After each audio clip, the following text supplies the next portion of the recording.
ഇന്ന് നമ്മൾ ലാസറസ് സീരീസിന്റെ എപ്പിസോഡ് 4 and 5 ആണ് കാണാൻ പോകുന്നത്. കഴിഞ്ഞ എപ്പിസോഡിന്റെ അവസാനം സട്ടന്റെ ചോരയിൽ കുളിച്ച് ജെന്നിയുടെ കൈകളാണ് നമ്മൾ കണ്ടത്. ഇനി ജെന്നി ആയിരിക്കുമോ സട്ടനെ കൊന്നത്? വാ നമുക്ക് നോക്കാം.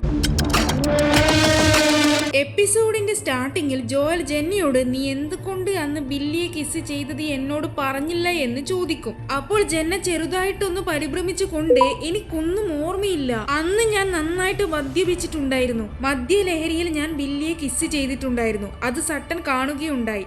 ആ ദേഷ്യത്തിലായിരുന്നു അന്ന് അവൾ വേഗം വീട്ടിലേക്ക് പോയത്. അതിനുശേഷം സട്ടൻ പോയതിന് പിറകെ ഞാനും വീട്ടിലേക്ക് വന്നിട്ടുണ്ടായിരുന്നു. പിന്നെ എനിക്ക് എന്തൊക്കെയാ സംഭവിച്ചതെന്ന് ഓർമ്മയില്ല. ശേഷം എനിക്ക് ഓർമ്മ വരുമ്പോൾ ഞാൻ എന്റെ റൂമിലായിരുന്നു.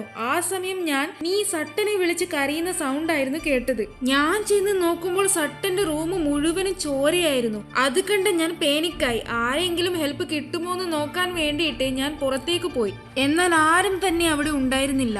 എന്നിട്ട് ഞാൻ വീട്ടിലേക്ക് തിരിച്ചു വന്ന് ഇതാരെങ്കിലും കാണുമോ എന്ന് പേടിച്ചിട്ട് എന്റെ കയ്യിലുണ്ടായ രക്തക്കറകളെല്ലാം കഴുകിക്കളഞ്ഞു. ശരിക്കും പറഞ്ഞാൽ അന്ന് രാത്രി എന്തൊക്കെയാ നടന്നതെന്ന് എനിക്ക് കറക്റ്റ് ഓർമ്മയില്ല. അത് കേട്ട് ജോയൽ ദേഷ്യത്തിൽ അവിടുന്ന് പോകും. അവിടുന്ന് ജോയൽ നേരെ സെത്തിന്റെ അടുത്തായിരിക്കും പോകുക. ജോയൽ സെത്തിനോട് എന്നാലും എന്തുകൊണ്ട് ജെന്ന എന്നിൽ നിന്ന് ഇതൊക്കെ മറച്ചു വെച്ചു എന്ന് പറയും. അപ്പോൾ സെത്ത് അവളുടേതായ പേഴ്സണൽ റീസൺസ് കൊണ്ടാകും അവൾ പറയാതിരുന്നതെന്ന് പറയും. അതേസമയം ബാറിൽ ജോയൽ ലോറയെ കാണും. ജോയൽ സെത്തിനോട് ലോറയെ ഉദ്ദേശിച്ചുകൊണ്ട് നിനക്ക് അവളെ കാണാൻ പറ്റുന്നുണ്ടോ എന്ന് ചോദിക്കും. അപ്പോൾ സെത്ത് ആ ഉണ്ടെന്ന് പറയും. അന്നേരം ജോയലിനെ ഓഫീസിൽ വന്ന ബാക്കി ആൾക്കാരെ പോലെ ലോറ ഗോസ്റ്റ് അല്ലായിരുന്നു എന്ന് മനസ്സിലാകും. അങ്ങനെ ജോയൽ ലോറയോട് സംസാരിക്കാൻ വേണ്ടിയിട്ട് പോകും. ജോയൽ ലോറയോട് സോറി, ഇന്നലെ പെട്ടെന്ന് എനിക്ക് എമർജൻസി ആയിട്ട് ഒരു സ്ഥലം വരെ പോകാനുണ്ടായിരുന്നു, അതാ ഞാൻ പെട്ടെന്ന് സംസാരിക്കുന്നതിനിടെ അവിടെ നിന്ന് ഇറങ്ങിയത്. അതുകൂടാതെ ഞാൻ ജൊനാഥൻ അല്ല, അവരുടെ മകനാണ്. അച്ഛന്റെ പേഷ്യൻസ് ഒക്കെ ഞാൻ അച്ഛനാണെന്ന് വിചാരിച്ച് ഓഫീസിൽ വന്ന് സംസാരിക്കാറുണ്ട്. നിങ്ങളും അതുപോലെയാണ് വന്ന് സംസാരിച്ചതെന്നാണ് ഞാൻ വിചാരിച്ചത്. അപ്പോൾ ലോറ അതൊന്നും കുഴപ്പമില്ല എന്ന് പറയും. അങ്ങനെ അവർ ഓരോന്നും സംസാരിച്ച് കമ്പനിയാകും. ജോയലിന് ലോറയോട് ചെറിയൊരു ഇഷ്ടവും തോന്നും. മറുഭാഗത്ത് ജെന്ന സട്ടന്റെ ഫോട്ടോയുടെ മുമ്പിൽ നിന്ന് എന്തൊക്കെയോ പ്രാർത്ഥിക്കുന്നുണ്ടാകും. ലോറയോട് സംസാരിച്ചതിന് ശേഷം ജെന്നയോടുള്ള ദേഷ്യം ഉള്ളത് കൊണ്ട് തന്നെ വീട്ടിലേക്ക് തിരിച്ചു പോകാതെ ജോയൽ നേരെ ജൊനാഥന്റെ ഓഫീസിൽ പോയിട്ട് കിടന്നുറങ്ങും. പെട്ടെന്ന് എന്തോ സൗണ്ട് കേട്ട് അത് മരിച്ചുപോയ ജൊനാഥന്റെ ഏതെങ്കിലും പേഷ്യന്റ് ആയിരിക്കുമെന്ന് വിചാരിച്ച് ജോയൽ എഴുന്നേറ്റ് നോക്കുമ്പോൾ കാണുന്നത് മാർഗോട്ടിനെയാണ്. മാർഗോട്ട് ജോയലിനോട് ജൊനാഥനോട് സംസാരിക്കുന്നത് പോലെ സംസാരിക്കും. കൂടാതെ 1998 അപ്പോയിന്റ്മെന്റ് ആയിരിക്കും മാർഗോട്ടിന്റെ കയ്യിൽ ഉണ്ടാകുക. അപ്പോൾ ജോയലിന് താൻ ഇപ്പോൾ കാണുന്നത് പാസ്റ്റിൽ നടന്ന കാര്യങ്ങളാണെന്ന് മനസ്സിലാകും. അവന് എന്തൊക്കെയോ ഡൗട്ട് വരും. പാസ്റ്റിൽ മാർഗോട്ട് ബില്ലിയെ പറ്റി ജൊനാഥനോട് പറഞ്ഞതായിരിക്കും ജോയൽ കാണുന്നത്. മാർഗോട്ട് പറയും ബില്ലി കുറച്ച് ദിവസമായി വളരെ വിയേർഡായിട്ടാണ് പെരുമാറുന്നത്. അവൻ നിങ്ങളുടെ ഓഫീസിൽ വന്നിട്ട് ചുറ്റിത്തിരിയുന്നു, ബാക്കിയുള്ള പേഷ്യൻസിനെ ഒബ്സർവ് ചെയ്യുന്നു. അവന്റെ ഈ പ്രവൃത്തികൾക്കെല്ലാം ഞാൻ നിങ്ങളോട് ക്ഷമ ചോദിക്കുന്നു എന്ന് പറഞ്ഞിട്ട് മാർഗോട്ട് അവിടുന്ന് പോകും. എന്നാൽ ജോയലിന് മാർഗോട്ട് എന്താ പറഞ്ഞതെന്ന് മനസ്സിലാകില്ല. ജോയൽ മാർഗോട്ടിനോട് സംസാരിക്കാൻ വേണ്ടിയിട്ട് മാർഗോട്ടിന്റെ പിറകെ പോകും. ബട്ട് മാർഗോട്ടിനെ അവിടെ എങ്ങും കാണില്ല. അപ്പോൾ കസാൻഡ്രെ പോലെ മാർഗോട്ട് മരിച്ചോ എന്ന് അവന്റെ ഉള്ളിൽ സംശയം വരും. അവൻ നേരെ മാർഗോട്ടിന്റെ വീട്ടിൽ അവർക്ക് എന്തെങ്കിലും പറ്റുമോന്ന് അറിയാൻ വേണ്ടിയിട്ട് പോകും. മാർഗോട്ടിന്റെ വീടിന്റെ മുമ്പിലെത്തിയ ജോയൽ മാർഗോട്ടിനെ വിളിക്കും. എന്നാൽ അതിന് മറുപടി ഒന്നും ഉണ്ടാകില്ല. അവസാനം ജോയൽ ആ വീടിന്റെ ഡോർ ഓപ്പൺ ചെയ്ത് അകത്തേക്ക് കയറും. പെട്ടെന്ന് എന്തോ സൗണ്ട് കേൾക്കും. ജോയൽ ആ ഭാഗത്ത് നോക്കുമ്പോൾ അത് പൂച്ചയായിരിക്കും. ആ സമയം അവിടെ ഉണ്ടായിരുന്ന കണ്ണാടിയിലൂടെ ജോയൽ നോക്കുമ്പോൾ കാണുന്നത് തന്റെ പിറകിൽ നിൽക്കുന്ന ഏഡനിയായിരിക്കും. പെട്ടെന്ന് അവനെ കണ്ട ജോയൽ പേടിക്കും. ജോയൽ ഒരു പരിഭ്രമത്തോടെ നീ ഇവിടെ എന്താ ചെയ്യുന്നതെന്ന് ചോദിക്കും. ഞാൻ എന്റെ ബൈക്കിൽ പോകുകയായിരുന്നു, അപ്പോഴായിരുന്നു നിങ്ങൾ ഇവിടേക്ക് വരുന്നത് ഞാൻ കണ്ടത്. അങ്ങനെ ഞാൻ നിങ്ങളെ ഫോളോ ചെയ്ത് വന്നതാണ് ഇവിടെ. ആ സീൻ അവിടെ കട്ടാകും. അതിനുശേഷം ജോയൽ സെത്തിനെ കോൾ ചെയ്യും. എന്നാൽ സെത്ത് കോൾ എടുക്കില്ല. സെത്ത് കോൾ എടുക്കാത്തത് കൊണ്ട് തന്നെ ജോയൽ സെത്തിനോട് Seth call me back, it's important. അച്ഛന്റെ അസിസ്റ്റന്റ് ആയ മാർഗോട്ടില്ലേ, അവർ മരിച്ചെന്നാ തോന്നുന്നേന്ന് പറഞ്ഞിട്ട് വോയിസ് മെയിൽ അയക്കും. മറുഭാഗത്ത് സെത്തും ആലിസണും നീലിന്റെ ഫോറൻസിക് റിപ്പോർട്ട് പരിശോധിക്കുന്നുണ്ടാകും. ആലിസൺ ഫോറൻസിക് എക്സ്പേർട്ടിനോട് ഈ സ്കെൽട്ടന് എത്ര വർഷത്തെ പഴക്കമുണ്ടെന്ന് ചോദിക്കും. അപ്പോൾ അവർ ഏതാണ്ട് ഒരു 25-30 വർഷത്തെ പഴക്കമുണ്ടാകുമെന്ന് പറയും. ആലിസൺ ജോയലിനെ ആയിരിക്കും സംശയം. കാരണം അവനാണല്ലോ നീലിന്റെ ബോഡി ആദ്യം കണ്ടത്. പുറത്തിറങ്ങിയ സെത്ത് ജോയൽ മാർഗോട്ടിനെ പറ്റി അയച്ച വോയിസ് മെയിൽ കേൾക്കും. അന്നേരം ജോയൽ അവിടെ വന്നിട്ട് നീ എന്താ ഞാൻ വിളിച്ചിട്ട് കോൾ എടുക്കാഞ്ഞതെന്ന് ചോദിക്കും. അപ്പോൾ സെത്ത്, ഞാൻ രാവിലെ മുതലേ ആ ഡെഡ് ബോഡിക്ക് പിറകെ ആയിരുന്നു. ആ ബോഡി അത് നീലിന്റെ തന്നെയാണ്. അപ്പോൾ ജോയൽ, ഞാൻ നിന്നോട് അന്നേ പറഞ്ഞതല്ലേ ആ ബോഡി നീലിന്റെ ആയിരിക്കുമെന്ന്. ആ സമയം ആലിസൺ വന്നിട്ട് നിന്നോട് കുറച്ച് സംസാരിക്കാനുണ്ടെന്ന് പറഞ്ഞിട്ട് ജോയലിനെയും കൂട്ടിയിട്ട് അവിടെ നിന്ന് പോകും. ക്യാബിനിൽ കയറിയ ശേഷം ജോയൽ ആലിസനോട് പറയും, ബില്ലി തന്നെയാണ് എന്റെ അച്ഛനെ കൊന്നതെന്നാണ് എനിക്ക് തോന്നുന്നത്. ഒരുപാട് ദുരൂഹ നിറഞ്ഞ മരണങ്ങൾ. ഞാൻ പറഞ്ഞു വരുന്നതിന്റെ അർത്ഥം കസാൻഡ്രയുടെയും സട്ടന്റെയും ഒക്കെ മരണത്തിന് പിന്നിൽ ബില്ലി തന്നെയാണ്. ഓക്കെ, ബില്ലി വേണമെങ്കിൽ സട്ടന്റെ കൊലപാതകത്തിൽ സംശയിക്കാം. പക്ഷേ കസാൻഡ്ര, ബില്ലിയും ഈ കസാൻഡ്രയും തമ്മിൽ പരിചയമുണ്ടോന്ന് പോലും നമ്മൾക്കറിയില്ല. ബില്ലി എന്റെ അച്ഛന്റെ ഓഫീസിൽ എപ്പോഴും ചുറ്റി തിരിയാറുണ്ടായിരുന്നു. പിന്നെ കസാൻഡ്ര, അവൾ എന്റെ അച്ഛന്റെ ഒരു പേഷ്യന്റ് ആയിരുന്നു. ചിലപ്പോൾ അവർ തമ്മിൽ അച്ഛന്റെ ഓഫീസിൽ വെച്ച് കണ്ടിട്ടുണ്ടായിരിക്കാം. പിന്നെ വേറെ ഒരു കാര്യം എന്താണെന്ന് വെച്ചാൽ, ബില്ലിയുടെ അമ്മ മാർഗോട്ടില്ലേ, അവരെ ഞാൻ കുറെ നേരമായി വിളിക്കുന്നു. പക്ഷേ അവർ ഫോൺ എടുക്കുന്നില്ല. ഞാൻ അവിടെ പോയ സമയം അവരുടെ വീട്ടിൽ ആരെയും കണ്ടില്ല. എനിക്ക് തോന്നുന്നത് ബില്ലി മാർഗോട്ടിനെ എന്തോ ചെയ്തെന്നാണ്. പക്ഷേ ആലിസണ് ജോയൽ പറഞ്ഞത് അത്ര ദഹിക്കില്ല. ശേഷം സെത്ത് ജോയലിനോട് പറയും, നീ ഇങ്ങനെ വേണ്ടാത്ത ഓരോ കാര്യങ്ങളുടെ പിറകിൽ പോകുമ്പോൾ നീ നിനക്ക് മാത്രമല്ല എനിക്കും കൂടിയാണ് ഓരോ ബുദ്ധിമുട്ടുണ്ടാക്കി വെക്കുന്നത്. നീ നേരത്തെ മാർഗോട്ട് മരിച്ചെന്ന് പറഞ്ഞിട്ട് എനിക്കൊരു വോയിസ് മെസ്സേജ് അയച്ചില്ലേ? ഇനി അഥവാ മാർഗോട്ട് മരിച്ചിട്ടുണ്ടെങ്കിൽ നീ ഇപ്പോൾ അയച്ച വോയിസ് മെസ്സേജും മാർഗോട്ടിന്റെ മരണവും കണക്ട് ആയിട്ട് അത് അവസാനം നിന്റെ തലയിൽ വരും. ഇനിയിപ്പോൾ നീ പറഞ്ഞ കാര്യങ്ങളൊക്കെ ഞാൻ ഒളിപ്പിച്ച് വെക്കാൻ ശ്രമിച്ചാൽ അത് എനിക്കും കൂടി പ്രശ്നമാകും. ആ സീൻ അവിടെ കട്ടാകും. പിറ്റേ ദിവസം ആലിസണും സെത്തും കൂടി മാർഗോട്ടിന്റെ മിസ്സിങ്ങിനോടനുബന്ധിച്ച് എല്ലാ CCTV ഫൂട്ടേജും ചെക്ക് ചെയ്യുന്ന സമയത്ത് മാർഗോട്ടിനെ അരികിലൂടെ പോകുന്ന സാമിനെ അവർ കാണാനിടയാകും. ആ സീൻ അവിടെ കട്ടാകും. അടുത്ത സീൻ സെത്ത് ജോയലിനോട് പറയും, 2 ദിവസം മുമ്പ് 1-2 പേർ മാർഗോട്ടിനെ സിറ്റി പാർക്ക് ട്രെയിനിലൂടെ പോകുന്നതായിട്ട് കണ്ടിട്ടുണ്ടായിരുന്നു എന്ന് പറഞ്ഞു. അതുകൊണ്ട് തന്നെ സെർച്ച് ടീം ഇപ്പോൾ അങ്ങോട്ടേക്ക് പോയിക്കൊണ്ടിരിക്കുകയാണ്. അന്നേരം ജോയൽ, എന്നാൽ ഞാനും അങ്ങോട്ടേക്ക് പോകുകയാണെന്ന് പറഞ്ഞിട്ട് അവിടത്തേക്ക് പോകും. അങ്ങനെ എല്ലാവരും തിരച്ചിൽ തുടങ്ങും. തിരച്ചിലിനിടയിൽ ജോയൽ ആരൊക്കെയോ പതിയെ എന്തൊക്കെയോ സംസാരിക്കുന്നത് കേൾക്കും. അന്നേരം ജോയൽ, ബില്ലി അത് നീയാണോ എന്ന് ചോദിച്ചിട്ട് അങ്ങോട്ടേക്ക് പോകും. അതേസമയം ബില്ലിയും അവന്റെ കൂടെയുള്ള കുറച്ച് ആളുകളും വരും. എന്നിട്ട് ജോയലിന് പിറകിലായി നിൽക്കുന്ന സാമിനെ വലിച്ചഴച്ച് എന്റെ അമ്മ എവിടെയടാ എന്ന് ചോദിച്ചുകൊണ്ട് ബില്ലി പൊതിരെ സാമിനെ തല്ലും. അത് കണ്ട ജോയൽ എല്ലാവരും പിടിച്ചു മാറ്റാൻ നോക്കും. എന്നാൽ അതിനിടയിൽ ബില്ലി വന്നിട്ട് ജോയലിനെ അടിക്കും. അടിയുടെ ആഘാതത്തിൽ ജോയൽ തെറിച്ച് താഴെ വീഴും. താഴെ വീണ ജോയൽ പെട്ടെന്ന് നോക്കുമ്പോഴുണ്ടാകും അവന്റെ കുറച്ചടുത്തായിട്ട് മാർഗോട്ടിന്റെ ബോഡി. അതിനുശേഷം പോലീസും ഫോറൻസിക് ഒക്കെ വന്ന് മാർഗോട്ടിന്റെ ബോഡി അവിടെ നിന്ന് കൊണ്ടുപോകും. കൂടാതെ സാമിനെ അടിച്ചതിന്റെ പേരിൽ ബില്ലിയെ പോലീസ് അറസ്റ്റ് ചെയ്യും. ജോയൽ സാമിനോട്, ബില്ലിയും അവന്റെ കൂടെയുള്ളവരും ചേർന്ന് നിന്നെ ഇപ്പോൾ അടിച്ചു കൊന്നേനെ, ഇത്രയ്ക്ക് ആയിട്ടും നിനക്ക് അവരോട് ദേഷ്യമൊന്നുമില്ലേ? അത് കേട്ട് സാം വളരെ സിമ്പിൾ ആയിട്ട് പറയും, ഈ അടിയൊക്കെ എനിക്ക് എന്നും കൊള്ളുന്നതാണ്, ഞാനിപ്പോൾ അതുമായിട്ട് യൂസ്ഡായി. ഇടി കൊണ്ടത് കൊണ്ട് തന്നെ എന്നോട് കുറച്ച് ദിവസം ഹോസ്പിറ്റലിൽ കിടക്കാൻ ഇവർ പറഞ്ഞിട്ടുണ്ട്. അപ്പോൾ ജോയൽ, അല്ല അത് പോട്ടെ, നീ എന്താ ഇവിടെ എന്ന് ചോദിക്കും. സാം പറയും, ഞാൻ സെർച്ച് ടീം മാർഗോട്ടിനെ അന്വേഷിച്ച് ഇവിടെ വരുന്നുണ്ടെന്ന് റേഡിയോ വഴി കേൾക്കുന്നുണ്ടായി. അപ്പോൾ ഞാൻ വിചാരിച്ചു ഇവരെ ഒന്ന് ഹെൽപ്പ് ചെയ്യാമെന്ന്. അങ്ങനെ വന്നതാണ് ഞാൻ ഇവിടുന്ന് ഫിഷിംഗ് ചെയ്യാൻ വേണ്ടിയിട്ട് ആക്ടിക് ചെയറിലേക്ക് പോകാൻ നിൽക്കുകയായിരുന്നു. അപ്പോഴായിരുന്നു ബില്ലിയും അവന്റെ ഫ്രണ്ട്സും വന്ന് എന്നെ പൊതിരെ തല്ലിയത്. അതിനുശേഷം അവിടുന്ന് പോകാൻ തുടങ്ങിയ ജോയലിനോട് ഏഡൻ വന്നിട്ട് എനിക്ക് നിങ്ങളോട് കുറച്ച് സംസാരിക്കാനുണ്ടെന്ന് പറയും. അത് കേട്ട് ജോയൽ ഏഡനോട് വന്നിട്ട് വണ്ടിയിൽ കയറാൻ പറയും. കാറിൽ കയറിയ ഏഡൻ പെട്ടെന്ന് ജോയലിനോട് പറയും, നിങ്ങളാണ് എന്റെ അച്ഛൻ. ഞാൻ നിങ്ങളുടെ ടൂത്ത് ബ്രഷ് DNA ടെസ്റ്റ് ചെയ്യാൻ കൊടുത്തിട്ടുണ്ട്. അപ്പോൾ അതിൽ നിന്ന് എനിക്ക് കാര്യങ്ങളെല്ലാം മനസ്സിലായി. എന്നാൽ ജോയലിന് ഏഡൻ പറഞ്ഞ കാര്യങ്ങൾ വിശ്വസിക്കാനാകില്ല. ഏഡൻ പറയും, ഞാൻ നിങ്ങൾക്ക് DNA ടെസ്റ്റിന്റെ റിസൾട്ട് മെയിൽ വഴി അയച്ചു തരാം, അപ്പോൾ കാര്യങ്ങളെല്ലാം മനസ്സിലായിക്കോളും. ജോയൽ പറയും, ബെല്ലിക്ക് നീ പറഞ്ഞ കാര്യങ്ങളൊന്നും അറിയില്ല, അവൾ ഇപ്പോഴും വിചാരിച്ചു വെച്ചിരിക്കുന്നത് പോളാണ് നിന്റെ അച്ഛനാണെന്നാ. പിന്നെ നിനക്ക് എന്തെങ്കിലും ബുദ്ധിമുട്ടോ പ്രശ്നങ്ങളോ ഉണ്ടെങ്കിൽ എന്നോട് സംസാരിക്കാം, ഞാനുണ്ട് നിന്റെ കൂടെ. അങ്ങനെ ഏഡനെ അവന്റെ വീട്ടിൽ കൊണ്ടുചെന്നാക്കിയിട്ട് ജോയൽ നേരെ ലോറയുടെ അടുത്തേക്ക് പോകും. ജോയൽ ലോറിയോട് പറയും, ഞാനിവിടെ ശരിക്കും പറഞ്ഞാൽ നിന്നെ ഡേറ്റിന് വിളിക്കാൻ വേണ്ടിയാണ് വന്നത്. എന്നാൽ പിന്നീട് എനിക്ക് തോന്നി എനിക്കിപ്പോൾ ആവശ്യം ഒരു ഡേറ്റ് അല്ല, പകരം നിന്നെ പോലൊരു തെറാപ്പിസ്റ്റിനെയാണ്. പുള്ളിക്കാരൻ ഇൻഡയറക്റ്റ് ആയിട്ട് പ്രപ്പോസ് ചെയ്തതാണ്. എന്റെ അനിയത്തി കൊല്ലപ്പെട്ട് ഒരുപാട് വർഷമായി. അതിനുശേഷം ഇന്നേ വരെ എനിക്ക് മനസമാധാനം ഉണ്ടായിട്ടില്ല.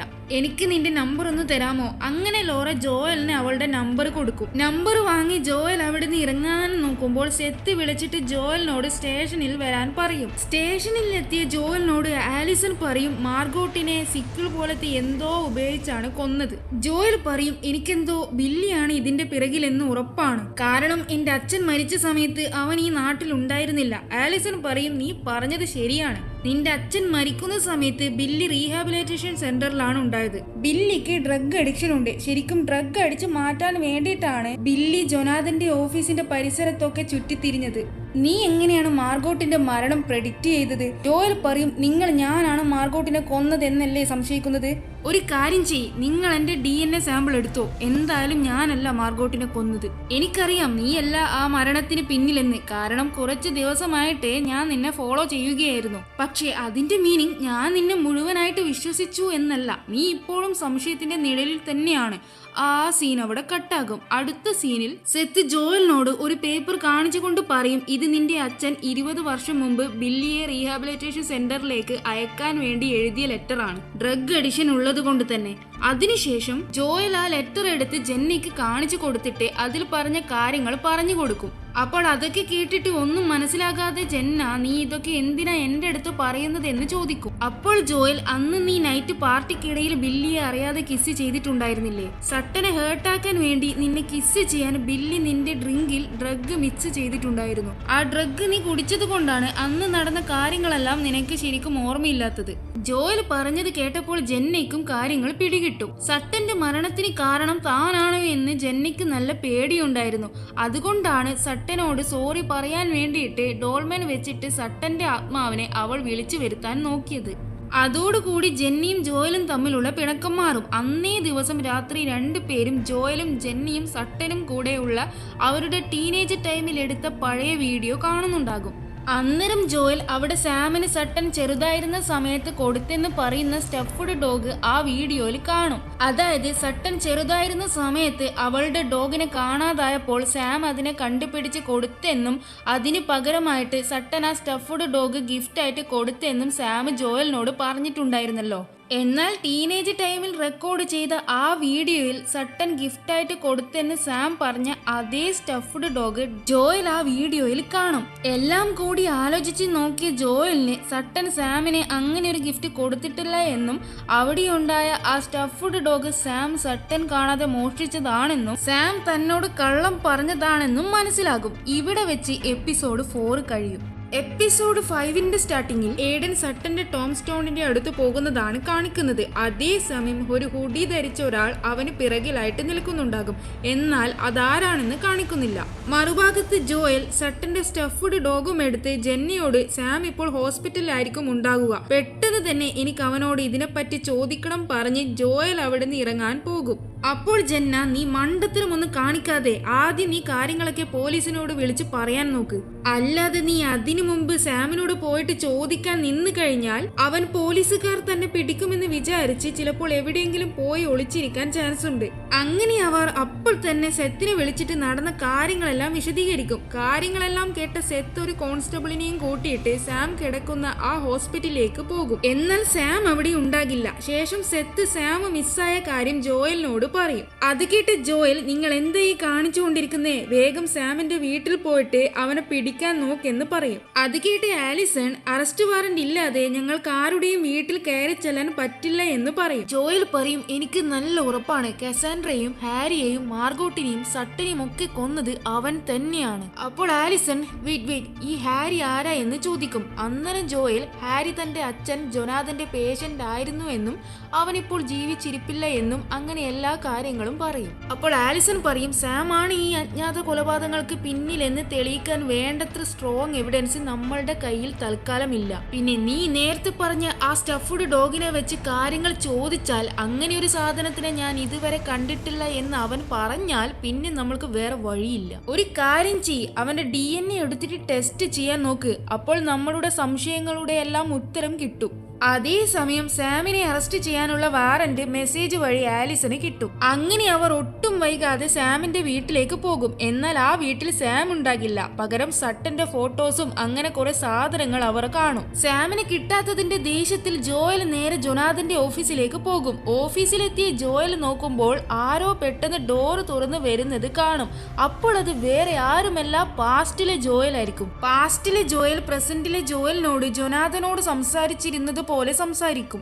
അതായത് സട്ടൻ മരിച്ചതിന് ശേഷം അന്നേ ദിവസം ജോയലും ജൊനാഥനും സംസാരിച്ച അതേ കാര്യങ്ങൾ പ്രസന്റിലെ ജോയലിനോട് പാസ്റ്റിലെ ജോയൽ സംസാരിക്കാൻ തുടങ്ങും. ഇതെന്തുകൊണ്ട് ഇങ്ങനെ കാണുന്നതെന്ന് നമ്മൾക്ക് വരുന്ന എപ്പിസോഡിൽ മനസ്സിലാക്കാം. പാസ്റ്റിലെ ജോയൽ പറയും, സട്ടൻ മരിച്ചതിന് ശേഷം എനിക്ക് മനസമാധാനം കിട്ടുന്നില്ല, അവളുടെ മരണം എന്നെ വേട്ടയാടി കൊണ്ടിരിക്കുകയാണ്. അത് കേട്ട് പ്രസന്റിലെ ജോയൽ പാസ്റ്റിലെ ജൊനാഥൻ ജോയലിനോട് അന്ന് രാത്രി എന്താണോ പറഞ്ഞത് അതുപോലെ, നീ ശരിക്കും എന്താണ് ഉദ്ദേശിക്കുന്നത്? സട്ടന്റെ മരണത്തിന് ഉത്തരവാദി നീയല്ല എന്നും നിന്റെ അശ്രദ്ധ കൊണ്ടല്ല ഇതൊക്കെ സംഭവിച്ചതെന്നും പറഞ്ഞ് ഞാൻ ആശ്വസിപ്പിക്കുന്നത് കേൾക്കാനാണോ നീ ആഗ്രഹിക്കുന്നത് എന്ന് ചോദിക്കും. അപ്പോൾ പാസ്റ്റിലെ ജോയൽ അതെ, എനിക്കതാണ് വേണ്ടതെന്ന് പറയും. ഓ, അതാണോ നീ ആഗ്രഹിക്കുന്നത്? എങ്കിൽ നീ കേട്ടോ, ഞാൻ അങ്ങനെ ഒരു അച്ഛനല്ല, എനിക്ക് നിന്നോട് ക്ഷമിക്കാൻ പറ്റില്ല. പിന്നെ നോക്കുമ്പോൾ പാസ്റ്റിലെ ജോയലിനെ അവിടെ കാണില്ല. അന്നേരം ജൊനാഥന്റെ ആത്മാവ് അവിടെ വരും. അപ്പോൾ ദേഷ്യവും സങ്കടവും ഒരുമിച്ച് വന്ന ജോയൽ ജൊനാഥനോട്, എന്തുകൊണ്ട് നിങ്ങൾ എന്നെ സട്ടന്റെ മരണത്തിന്റെ പേരും പറഞ്ഞ് കുറ്റപ്പെടുത്തി? നിങ്ങളുടെ മുമ്പിൽ വെച്ച് ഞാൻ മാനസികമായി തകർന്നടിഞ്ഞിട്ട് പോലും ഇതൊന്നും നിന്റെ തെറ്റായിരുന്നില്ല എന്നൊരു വാക്ക് പോലും നിങ്ങൾ എന്നോട് പറഞ്ഞിട്ടില്ല. ഞാനും നിങ്ങളുടെ മകൻ തന്നെയല്ലേ? എന്റെ സ്വന്തം കൂടപ്പിറപ്പിന്റെ മരണത്തിന് ഉത്തരവാദി ഞാൻ തന്നെയാണെന്ന് എന്നോട് അച്ഛൻ പറഞ്ഞപ്പോൾ അതെന്നെ എത്രത്തോളം ഇല്ലാതാക്കി എന്ന് നിങ്ങൾ അറിഞ്ഞില്ല. അത് കേട്ട് ജൊനാഥൻ, നീ എന്നോട് ക്ഷമിക്കണം, എനിക്ക് ഏറ്റവും പ്രിയപ്പെട്ടത് സട്ടനായിരുന്നു. അവളെ ഒഴിച്ച് ജെന്നിയെയും നിന്നെയും എനിക്ക് ശ്രദ്ധിക്കാൻ സമയം കിട്ടിയില്ല, പ്രത്യേകിച്ച് നിന്നെ. സട്ടന്റെ വേർപാട് എന്നെ അത്രത്തോളം വേദനിപ്പിച്ചിരുന്നു. ആ സങ്കടമാണ് കുറ്റപ്പെടുത്തൽ എന്ന രീതിയിൽ ഞാൻ നിന്നോട് കാണിച്ചത്. ആ സീൻ അവിടെ കട്ടാകും. ശേഷം ജോയൽ അവന്റെ വീട്ടിലേക്ക് പോകും. അപ്പോൾ ജോയന്റെ വീട്ടിൽ ബെല്ല ഉണ്ടാകും. ബെല്ല അവനോട്, നീ ഏഡനെ കണ്ടായിരുന്നോ? ഇന്നലെ രാത്രി മുതൽ അവനെ കാണാനില്ല എന്ന് പറയും. അന്നേരം ജോയൽ തനിക്ക് അവൻ എവിടെയാണെന്ന് അറിയില്ല എന്നും കഴിഞ്ഞ രാത്രി ഏഡൻ തന്റെ DNA എടുത്ത് ടെസ്റ്റ് ചെയ്തെന്നും അവന്റെ അച്ഛൻ താനാണെന്ന് തന്നോട് പറഞ്ഞെന്നും അങ്ങനെയെല്ലാം പറയും. അത് കേട്ട് ബെല്ലയ്ക്ക് വിശ്വസിക്കാനാകില്ല. ബെല്ല പറയും, നീയല്ല, പോളാണ് ഏഡന്റെ അച്ഛൻ. ഏഡനെ നോക്കി വളർത്തിയതെല്ലാം പോളാണ്. ആ സമയം സെത്ത് അവിടെ വരും. സെത്ത് പറയും, സാമിന്റെ കാർ കഴിഞ്ഞ രാത്രി നോർത്ത് ഭാഗത്ത് പോകുന്നത് CCTV ഫൂട്ടേജിൽ പതിഞ്ഞിട്ടുണ്ടായിരുന്നു. പക്ഷേ സിറ്റി വിട്ടതിന് ശേഷം അവന്റെ വണ്ടി ഞങ്ങൾക്ക് ട്രാക്ക് ചെയ്യാൻ പറ്റിയില്ല. അപ്പോൾ CCTV ഫൂട്ടേജ് നോക്കി ജെന്ന സാമിന്റെ കൂടെ കാറിൽ ആരോ ഉണ്ടെന്ന് പറയും. അന്നേരം ഫൂട്ടേജ് നോക്കിക്കൊണ്ട് ജോയൽ, അത് ഏഡനാണെന്ന് തോന്നുന്നു, കാരണം അവൻ ഇന്നലെ രാത്രി ഇതേ ജാക്കറ്റ് ഇട്ടാണ് എന്നെ കാണാൻ വന്നതെന്ന് പറയും. ആ സീൻ അവിടെ കട്ടാകും. അടുത്ത സീനിൽ ജോയൽ ഓരോന്നും ആലോചിച്ചിരിക്കുമ്പോൾ പെട്ടെന്ന് സാം കഴിഞ്ഞ ദിവസം അവൻ ആക്ടിക് ചെയറിലേക്ക് ഫിഷിംഗ് ചെയ്യാൻ വേണ്ടി പോകുമെന്ന് പറഞ്ഞതായി ഓർമ്മ വരും. അങ്ങനെ ജോയൽ സാം പറഞ്ഞ സ്ഥലത്തേക്ക് വണ്ടി എടുത്തു പോകും. നോക്കുമ്പോൾ അവിടെ സാമിന്റെ കാർ ഉണ്ടാകും. തുടർന്ന് ജോയൽ സെത്തിന് ആ ലൊക്കേഷൻ അയച്ചു കൊടുത്തുകൊണ്ട് സാമിന്റെ കാർ ഇവിടെ ഉണ്ടെന്ന് പറയും. എന്നിട്ട് ജോയൽ നടന്നിട്ട് സാമിന്റെ കാറിന്റെ അടുത്തേക്ക് പോകും. എന്നാൽ അവിടെ ആരും കാണില്ല. ആ സമയം തൊട്ടപ്പുറത്ത് നിന്ന് ഏഡന്റെ ശബ്ദം ജോയൽ കേൾക്കും. ജോയൽ ശബ്ദം കേട്ട ഭാഗത്തേക്ക് പോയി നോക്കുമ്പോൾ ഏഡനും സാമും പുഴയിൽ നിന്ന് മീൻ പിടിക്കുന്നുണ്ടാകും. അപ്പോൾ ജോയൽ നേരെ ഏഡന്റെ അടുത്ത് പോയിട്ട് ഏഡനോട് പോയി വണ്ടിയിൽ കയറെന്ന് പറഞ്ഞതിന് ശേഷം, നീയല്ലേ സട്ടൻ നിനക്ക് ചെറുപ്പത്തിലാണ് ആ സ്റ്റഫ്ഡ് ഡോഗ് തന്നതെന്ന് പറഞ്ഞ്? നീ പറഞ്ഞതൊക്കെ കള്ളമായിരുന്നു, എനിക്ക് മനസ്സിലായി. നീയാണ് അവളെ കൊന്നത്. പക്ഷെ കുഴപ്പമില്ല, വൈകാതെ പോലീസ് വരും നിന്നെ കൂട്ടാൻ. അല്ല, അങ്ങനെയല്ല, ഞാൻ സട്ടനെ ഒരുപാട് ഇഷ്ടപ്പെട്ടിരുന്നു. ഞാൻ സട്ടന്റെ റൂമിൽ അവൾ അറിയാതെ അവൾ ഇല്ലാത്ത സമയത്ത് കയറി ഇരിക്കാറുണ്ടായിരുന്നു. പിന്നെ നീ പറഞ്ഞ ആ സ്റ്റഫ്ഡ് ഡോഗ്, അത് അവൾ യൂണിവേഴ്സിറ്റിയിലേക്ക് പോകുന്നത് കൊണ്ട് തന്നെ അവളുടെ ഓർമ്മയ്ക്കായിട്ട് ഞാനത് അവളുടെ റൂമിൽ നിന്ന് അടിച്ചു മാറ്റിയതാണ്. അത് കേട്ട് ദേഷ്യം ഇരിച്ചു കയറി ജോയൽ, അല്ല, നീ പച്ച കള്ളമാണ് പറയുന്നത്. നീ അന്ന് രാത്രി അവളെ കൊല്ലാൻ വേണ്ടിയായിരുന്നു പോയതെന്ന് പറയും. സാം പറയും, അല്ല, അന്ന് രാത്രി നൈറ്റ് ഔട്ടിന് പോയ സട്ടൻ പതിവിൽ നേരത്തെ വന്നു. ആ സമയത്ത് ഞാൻ അവളുടെ റൂമിലുണ്ടായിരുന്നു. അങ്ങനെ അവൾ എന്നെ കണ്ട് അവൾ ഓടി വന്നിട്ട് എന്നെ കിസ് ചെയ്തു. അതിനിടയിലായിരുന്നു നീ സട്ടന്റെ റൂമിലേക്ക് വരുന്നുണ്ടെന്ന കാര്യം എനിക്ക് മനസ്സിലായത്. നീ അവിടെ വെച്ച് എന്നെ കണ്ടാൽ എങ്ങനെ പ്രതികരിക്കുമെന്ന വെപ്രാളത്തിൽ പെട്ടെന്ന് ഞാൻ അവളെ കൊന്നു പോയതാണ്. പക്ഷെ സാം പറഞ്ഞത് വെറും നുണയായിരുന്നു. സത്യം പറഞ്ഞാൽ നൈറ്റ് ഔട്ടിന് ശേഷം റൂമിലെത്തിയ സട്ടൻ കണ്ടത് അവളുടെ റൂമിൽ ഇരിക്കുന്ന സാമിനെയായിരുന്നു. സാം അവളെ കണ്ടതും അവൾ അതിക്രമിച്ച് കയറി പിടിക്കാൻ നോക്കി. എന്നാൽ സട്ടൻ മാക്സിമം സാമിന്റെ ആക്ഷൻസ് ഡിഫെൻഡ് ചെയ്തു. ആ ദേഷ്യത്തിലാണ് സട്ടനെ സാം കൊന്നിട്ട് അവിടുന്ന് ഓടിപ്പോയത്.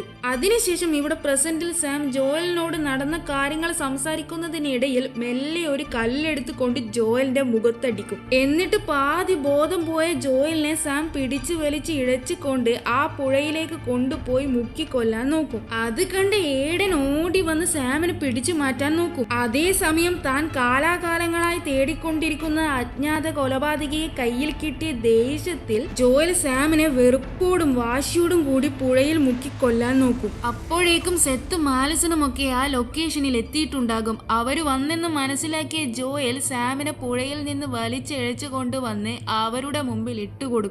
ആ സീൻ അവിടെ കട്ടാകും. ശേഷം ബെല്ല ഏഡനെ പറ്റി ജോയലിനോട് പറയും, അവൻ ബാക്കിയുള്ള കുട്ടികളെ പോലെയല്ല, ആളൊരു വിയേർഡ് ടൈപ്പാണ്. നിന്റെ അച്ഛന്റെ കീഴിൽ ഏഡന് കുറച്ചുനാൾ തെറാപ്പിയൊക്കെ എടുത്തിട്ടുണ്ടായിരുന്നു. ആ സീൻ അവിടെ കട്ടാകും. അടുത്ത സീനിൽ അപ്പോഴേക്കും ജോയലും ലോറയും തമ്മിൽ റിലേഷൻഷിപ്പിലായിട്ടുണ്ടാകും. ജോയൽ ലോറയെയും കൂട്ടിയിട്ട് പുറത്തൊക്കെ ഒന്ന് കറങ്ങാൻ പോകും. പിറ്റേ ദിവസം സെത്തും ആലിസണും ജോയലിന്റെ വീട്ടിൽ വന്നിട്ട് ജോയലിനോട് പറയും, നിന്റെ അച്ഛൻ മരിക്കുന്ന സമയത്ത് സാം ഏകദേശം ഇവിടുന്ന് 200 മൈൽസ് അകലെയായിരുന്നു. അപ്പോൾ എന്തായാലും നിന്റെ അച്ഛന്റെ മരണത്തിന് ഉത്തരവാദി അവനല്ല. പിന്നെ അതുകൂടാതെ ഞങ്ങൾ സാമിന്റെ വീട് മൊത്തം അരിച്ചു പെറുക്കി നോക്കിയിട്ടുണ്ടായിരുന്നു. അവിടെ നിന്റെ അച്ഛന്റെ കൊലപാതകത്തിന് കാരണം അവനാണെന്ന് തെളിയിക്കുന്ന ഒരു പ്രൂഫും ഞങ്ങൾക്ക് കിട്ടിയില്ല. നിന്റെ അച്ഛൻ സൂയിസൈഡ് ചെയ്തിട്ട് തന്നെയാണ് മരിച്ചത്. അത് കേട്ട ജോയൽ, അപ്പോൾ കസാൻഡ്രയോ മാർഗോട്ടോ ഹാരിയോ അവരെയൊക്കെ കൊന്നത് ഇവൻ തന്നെയല്ലേ? അപ്പോൾ സെത്ത് പറയും, അത് നമ്മൾക്ക് ഉറപ്പിക്കാനായിട്ടില്ല. സാം ഞങ്ങളോട് സട്ടനെ മാത്രമേ അവൻ കൊന്നിട്ടുള്ളൂ എന്നാണ് പറഞ്ഞത്. ഞാൻ ഒരുപാട് മരിച്ച ആത്മാക്കളെ കണ്ടു, എന്റെ അച്ഛനെയും കണ്ടു. എന്റെ അച്ഛൻ എന്നോട് പറഞ്ഞത് അച്ഛനെ ആരോ കൊന്നു എന്നാണ്. സെത്ത് ജോയലിനോടായിട്ട് നിന്റെ അച്ഛനെ കൊന്നത് ഏതായാലും സാം അല്ല എന്ന് പറയും. അതിനുശേഷം ജോയൽ ജൊനാഥന്റെ ഓഫീസിൽ പോയിട്ട് മനസ്സിൽ ജൊനാഥനെ വിചാരിച്ചു കൊണ്ട് ജൊനാഥന്റെ ആത്മാവിനോട് വരാൻ പറയും. അപ്പോൾ ഇമോജൻ എന്ന് പറഞ്ഞ സ്ത്രീ വന്നിട്ട് ജോയലിനെ ജൊനാഥൻ എന്ന് വിചാരിച്ചിട്ട് കിസ് ചെയ്യും. അപ്പോൾ ജോയലിന് ജൊനാഥൻ ഈ സ്ത്രീയുമായിട്ട് റിലേഷൻഷിപ്പിലായിരുന്നു എന്ന് മനസ്സിലാകും. ജോയൽ ആ സ്ത്രീയോട് സംസാരിക്കാൻ നോക്കുമ്പോഴേക്കും പിന്നെ അവരെ അവിടെ കാണില്ല. അങ്ങനെ ജോയൽ വേഗം പോയിട്ട് ഇമോജന്റെ ഫയൽ എടുത്ത് നോക്കുമ്പോൾ അവർ റേപ്പ് ചെയ്തിട്ട് കൊല്ലപ്പെട്ടതാണെന്നും കൊലപാതകി ആർലോ ആണെന്നും അതിൽ രേഖപ്പെടുത്തിയിട്ടുണ്ടാകും. അതേസമയം പെട്ടെന്ന് ആർലോ വന്നിട്ട് ജോയലിനെ ഉപദ്രവിക്കാൻ തുടങ്ങും. ഇവൻ ഇതെവിടുന്ന് വന്നേന്ന് ജോയലിന് മനസ്സിലാകില്ല. ആർലോ പറയും, God Z he will take revenge. എന്നാൽ ജോയലിന് ആർലോ ഇതെന്താ പറയുന്നതെന്ന് മനസ്സിലാകില്ല. അന്നേരം ജോയൽ ഒരു വിധത്തിൽ എങ്ങനെയല്ലോ പണിപ്പെട്ട് ആർലോയെ ഓഫീസിനകത്താക്കി വാതിലടച്ചിട്ട് പുറത്തേക്ക് വന്ന് ആർലോ ഉള്ള ഹോസ്പിറ്റലിൽ വിളിച്ചിട്ട് അവിടെ ആർലോ ജീവനോടെ ഉണ്ടോ എന്ന് അവിടുത്തെ സ്റ്റാഫ്സിനോട് നോക്കാൻ പറയും. ജോയൽ എപ്പോഴും മരിച്ച ആൾക്കാരെയാണല്ലോ നേരിട്ട് കണ്ടുകൊണ്ടിരിക്കുന്നത്. അതുകൊണ്ടാണ് അവൻ ആർലോ ഉള്ള ഹോസ്പിറ്റലിൽ വിളിച്ചിട്ട് അവിടെ ആർലോ ജീവനോടെ ഉണ്ടോ എന്ന് ഉറപ്പ് വരുത്താൻ നോക്കിയത്. ജോയൽ പറഞ്ഞത് പ്രകാരം ഓഫീസിലെ സ്റ്റാഫ്സ് എല്ലാം ഓടിപ്പോയിട്ട് അവിടെ ആർലോ ഉണ്ടോ എന്ന് നോക്കും. എന്നാൽ അവിടെ ആർലോയുടെ റൂമിൽ കണ്ട കാഴ്ച നമ്മളെ കാണിക്കുന്നില്ല. മറുഭാഗത്ത് ആലിസൺ ജൊനാഥന്റെ സൂയിസൈഡ് നോട്ടിൽ നിന്ന് മിസ്സായ ഫ്രണ്ട് പേജ് ഫയർ പ്ലേസിൽ വെച്ച് കത്തിച്ചു കളയും. ഇവിടെ വെച്ച് ഈ സീരീസിന്റെ എപ്പിസോഡ് 5 കഴിയും. നിങ്ങൾക്ക് പിടികിട്ടിയോ ജൊനാഥന്റെ മരണത്തിന് പിന്നിൽ ഒളിഞ്ഞിരിക്കുന്ന കൊലയാളി ആരാണെന്ന്? ആരൊക്കെ കൊന്നെന്ന് നമ്മൾക്ക് നാളെ കാണാം. ഞാൻ ഇതിന്റെ ഫൈനൽ എപ്പിസോഡായിട്ട് നാളെ വരാം. അപ്പോൾ ഓക്കെ, ബൈ.